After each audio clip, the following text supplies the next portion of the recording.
India जहां इतने सारे वाइल्ड एनिमल्स हैं, वहां एक बड़ी प्रॉब्लम भी है। हर साल के लोगों की जान वाइल्ड एनिमल्स के अटैक से चली जाती है। यह सिर्फ नंबर्स नहीं है, ये एक भयानक सच्चाई है। आईएसएस ऐसे में हम इस मुश्किल प्रॉब्लम को समझेंगे। हम उन एनिमल्स के बारे में जानेंगे जो खतरनाक हैं और उन जगहों के बारे में भी जहां ये अटैक्स ज्यादा होते हैं। हम कुछ सच्ची कहानियों के थ्रू ये भी देखेंगे कि इन कॉन्फ्लिक्ट्स की वजह से इंसान कितना कुछ झेलते हैं। और फाइनली हम ये भी समझेंगे कि कंजर्वेशन और इंसानों की सुरक्षा के बीच बैलेंस बनाना कितना जरूरी है। ह्यूमन इस प्रॉब्लम को समझना होगा ताकि हम ऐसे सॉल्यूशंस ढूंढ सकें जो इंसान और वाइल्ड लाइफ दोनों के लिए सही हो।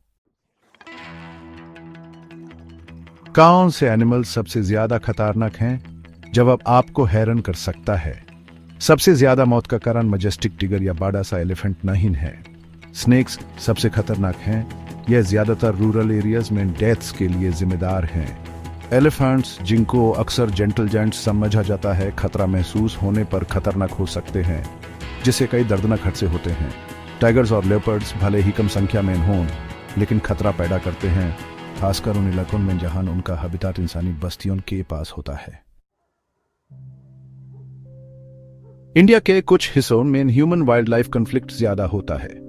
महाराष्ट्र, कर्नाटका और उत्तराखंड जैसे स्टेट्स जहां डेंस फॉरेस्ट्स और बढ़ती ह्यूमन पॉपुलेशन है, वहां ऐसे इंसिडेंट्स ज्यादा होते हैं।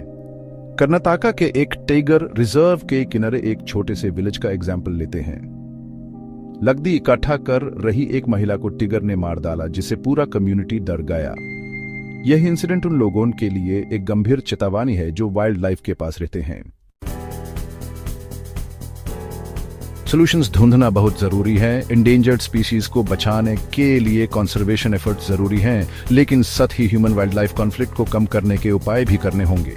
वाइल्ड लाइफ एरियाज के पास रहने वाले कम्युनिटीज को सेफ्टी मेजर्स के बारे में एजुकेट करना जरूरी है। वाइल्ड लाइफ हैबिटेट्स और ह्यूमन सेटलमेंट्स को अलग करने के लिए फिजिकल बैरियर्स बनाना भी हेल्पफुल हो सकता है। खतरनाक एनिमल्स को सेफ एरियाज में रिलोकेट करना भी एक स्ट्रेटजी है। मकसद ये है कि इंसान और वाइल्ड लाइफ दोनों सेफ रहें इस देश में जहां उनकी डेस्टिनीज एक दूसरे से जुड़ी हुई हैं।